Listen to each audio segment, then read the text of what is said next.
Hello and welcome to Study English IELTS Preparation. I'm Margot Politis.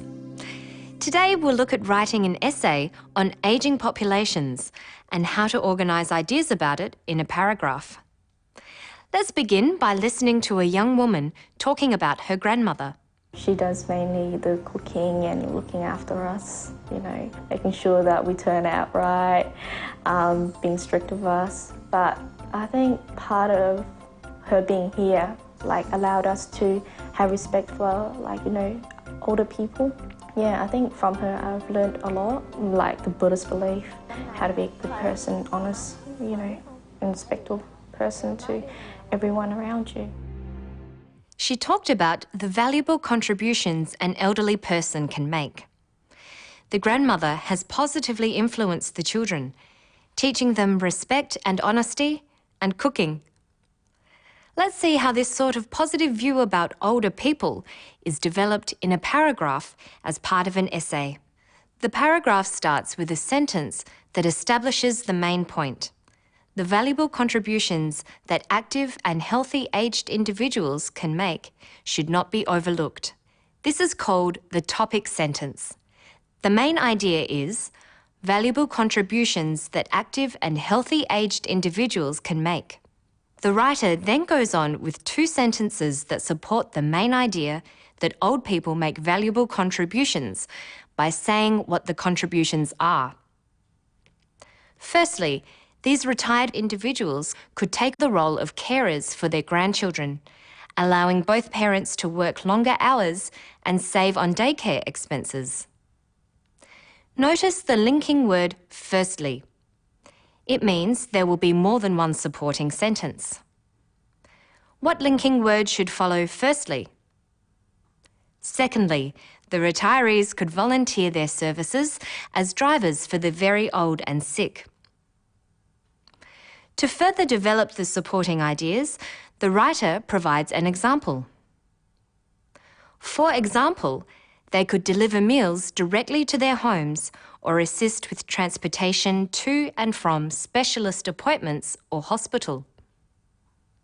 The sentence is logically related to what has just been said and linked by for example. This sentence is called a developing sentence. How you refer back to things you have just written is an important way of creating a natural flow to your language. The examiners call it cohesion. You do this with words called reference, which help make links within and between sentences and paragraphs.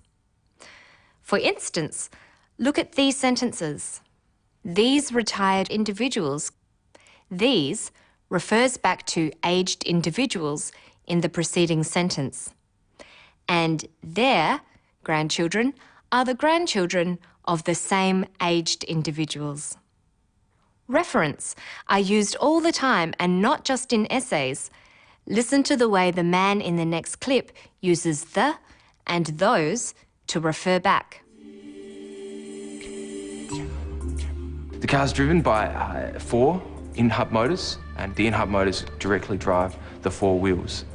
Power source is the batteries. Those batteries are sort of charged by literally plugging it in at home or by the solar cells.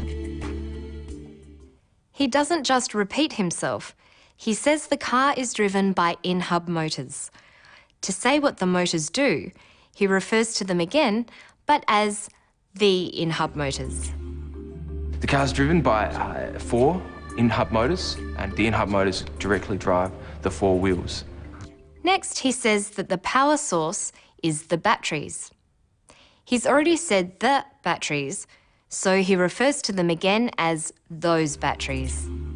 Power source is the batteries. Those batteries are sort of charged by literally plugging it in at home or by the solar cells. Using reference helps you avoid using exactly the same words too often. You can also use synonyms, words that have similar meanings, in much the same way. Let's look at our paragraph about aged people again. Aged individuals is not repeated in the same form in the paragraph, but as retired individuals, retirees, and in specific roles as carers and drivers. Using reference and synonyms skillfully is not just for essays. Let's look at the ways synonyms and reference create cohesion and meaning in the next clip on an entirely different topic, the ruined city of Angkor Wat. Right now, we're at Angkor, which is a collection of temples in the north of Cambodia, which, about 1,000 years ago, was the centre of a huge empire which stretched across most of Southeast Asia.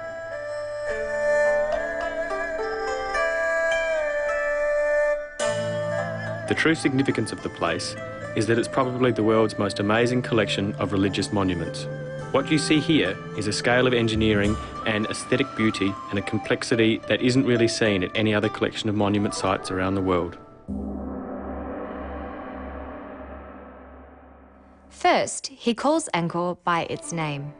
Right now, we're at Angkor, He then refers to it and says what it is, which is a collection of temples in the north of Cambodia, refers again and explains its function.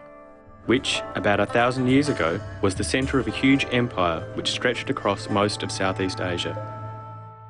He goes on to refer to Angkor again as the place and it, and finds another way of saying collection of temples, collection of religious monuments.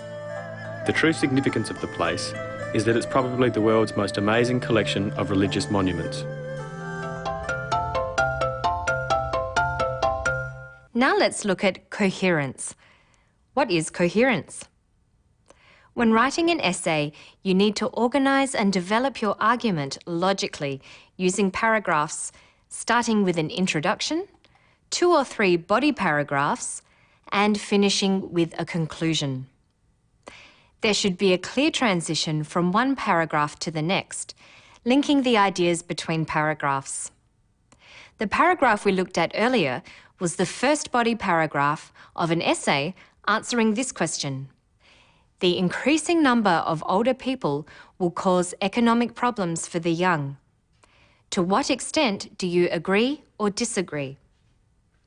For this sort of essay, you have to write about different things in each body paragraph.